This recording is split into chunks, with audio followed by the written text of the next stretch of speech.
dihina, tidak tumbang, dipuji, tidak pantas, disenggol dikit langsung goyang, geol, pica-pica, ketek, bau ke... Halo, gimana, Sa? Halo Cip, kamu di mana? Oh, aku sih di kosan. Ini loh, ayo kita buat tugas weekend. Oh, mau ngerjain tugasnya Bu Novi ya? Nah, ya benar-benar. Yaudah aku OTW ya. Yaudah, nanti kamu kesini aja ya. Aku tuh. Ya, hati-hati.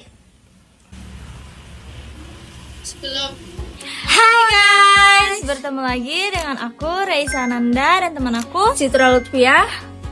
Kami dari SMA Negeri 1 Banjar Agung dengan guru pengampu Ibu Novi Haryanti MPD. Seperti biasa, kalau kita buat video kayak gini tandanya Kita mau ngerjain tugas video fisika.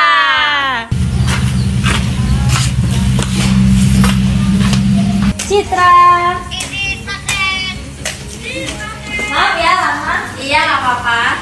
Jadi langsung kerjain aja biar cepet selesai. Aku tuh sebenarnya dari tadi mau ngajakin kamu ngerjain fisika ini loh. Cuma tuh sinyal aku tuh kenapa ya? Ya mungkin kamu lagi edge aja sih. Biasanya kan karena book sistem HP kalau lagi lemot aja jaringannya. Oh jadi nggak apa-apa kan itu? Nggak apa-apa sih. Aku takut loh kenapa-napa sama HP aku. Enggak lah, nggak ada yang takutin. Ntar juga kan sinyalnya balik lagi normal. Gitu ya. Apa sih teknologi digital itu? Teknologi digital adalah istilah yang mengacu pada pemanfaatan perangkat elektronik, komputer, dan perangkat lunak untuk memproses, menyimpan, mengirim, dan menerima data serta informasi. Teknologi digital kini telah menghadirkan kemudahan untuk mengakses dan menyebarkan informasi, memudahkan interaksi antar sesama, serta mengingatkan efisien dan menjalankan tugas untuk aktivitas sehari-hari. Ada beberapa ciri khas teknologi digital yang mudah dikenali seperti penggunaan komputer, kemampuan untuk memproses data, ketersediaan yang mudah dijangkau, dan sifat yang bersifat digital. Yang kedua ada teknologi analog. Apa sih teknologi analog itu? Jadi, teknologi analog merujuk pada teknologi yang mengandalkan sinyal berupa kontinu atau mengirimkan informasi seperti suara, gambar, atau data lainnya. Teknologi analog membutuhkan waktu lebih lama untuk mengirimkan informasi secara efisien. Meskipun teknologi digital telah menjadi populer, teknologi analog masih sering digunakan hingga saat ini. Kemudian ada perkembangan teknologi digital dari awal sampai 4G. Yang pertama ada jaringan seluler 1G. Teknologi jaringan 1G ditemukan pertama kali di Jepang pada tahun 1979 oleh Nippon Telegram dan Telepon. Teknologi koneksi 1G kemudian disebut dengan NTM, Nordic Mobile Telephone, dan MPS, Advanced Mobile Phone Service, yang mendukung komunikasi suara dengan kecepatan hingga 14,4 kbps. Tentu saja kecepatan ini sangat lambat dibandingkan dengan generasi selanjutnya. Jangkauan yang sempit mengingat perkembangan teknologi jaringan 1G hanya memanfaatkan gelombang analog. Kemudian ada jaringan seluler 2G. Teknologi jaringan 2G diperkenalkan pada tahun 1991 di Finlandia yang ditandai dengan mulai digunakannya gelombang digital. Perubahannya pun cukup signifikan karena jangkauannya yang lebih luas dibandingkan generasi sebelumnya. Fokus utama dari perkembangan teknologi seluler 2G adalah menyediakan layanan suara dan memanfaatkan circuit switching. Generasi ini memiliki fitur CSG sehingga transfer data lebih cepat sekitar 14,4 kbps. Selanjutnya ada teknologi jaringan 3G. 3G pertama kali ditemukan pada tahun 1998 dan diperkenalkan tahun 2001 di Jepang dengan berbagai peningkatan untuk memberikan kualitas jaringan internet yang lebih baik.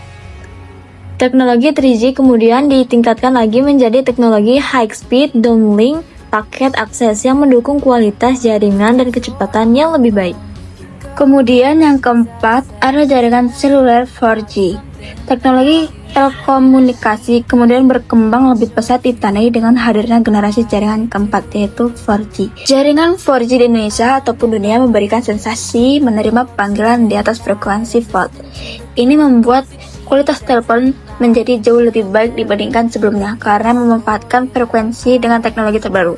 5G saat ini sudah banyak dinikmati di beberapa perangkat di wilayah Indonesia. Tentunya hal ini akan sangat berpotensi merubah lanskap jaringan mobile internet yang sudah ada dan akan mempengaruhi perkembangan teknologi lainnya. Hai guys, jadi kita lanjut buat video yang kemarin. Kan kemarin tuh udah kesorean, jadi kita lanjut hari ini. Kita lanjut lagi ya topik kita yang kemarin. Apa sih penyimpanan data itu? Penyimpanan data di era awal ada mesin dan elektromagnetik 1800-an hingga 1950-an. Yang pertama ada kartu perverasi postcard 1801. Kartu kertas dengan lubang yang mewakili data digunakan untuk mesin tenun dan sensun. Yang kedua ada pita magnetik di tahun 1151, pita plastik magnetik untuk menyimpan masalah. Terus yang ketiga ada magic drum 1950-an, silinder berupakan dengan trek magnetik kapasitas puluhan kilobyte. Selanjutnya ada era magnetik dan optik tahun 1950. Yang pertama ada hard disk drive atau HDD 1956. Disk berputar dengan permukaan magnetik kapasitas awal 5 MB hingga sekarang hingga terabyte, standar untuk penyimpanan internal komputer. Kemudian ada transmisi data digital. Transmisi data digital adalah pengiriman informasi biner melalui media fisik atau nirkabel. Evolusinya dari mekanis hingga modern, fokus pada kecepatan, jangkauan, dan keamanan. Kemudian ada era modern. Internet pita lebar 1990-an, DSL atau kabel web global. Kemudian ada nirkabel Wi-Fi 1997, 3G, 4G, 5G 2000-an. Nirkabel melalui radio kecepatan hingga Gbps, mobilitas tinggi. Kemudian ada satelit 2000-an, akses global tanpa kabel. Kemudian ada jenis utamanya. Yang pertama ada kabel atau Ethernet, serat, cepat, aman, tapi jangkauan terbatas. Yang kedua ada nirkabel atau Wi-Fi, Bluetooth, fleksibel, rentan interferensi. Yang ketiga ada hybrid, ada kombinasi untuk efisiensi. Kemudian ada dampak positifnya, efisien dan kenyamanan, menghemat waktu seperti belanja online atau kerja jarak jauh, meningkatkan produktivitas. Kemudian yang kedua ada aksesibilitas, masyarakat di daerah terpencil dapat mengakses informasi layanan kesehatan dan pendidikan. Kemudian yang ketiga ada inovasi sosial, mendorong koneksi global, crowdfunding, dan gerakan sosial melalui media sosial.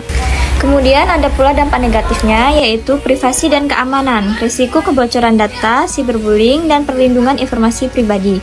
Yang kedua, kesehatan mental, ketergantungan layar menyebabkan isolasi sosial, kecanduan, dan gangguan tidur.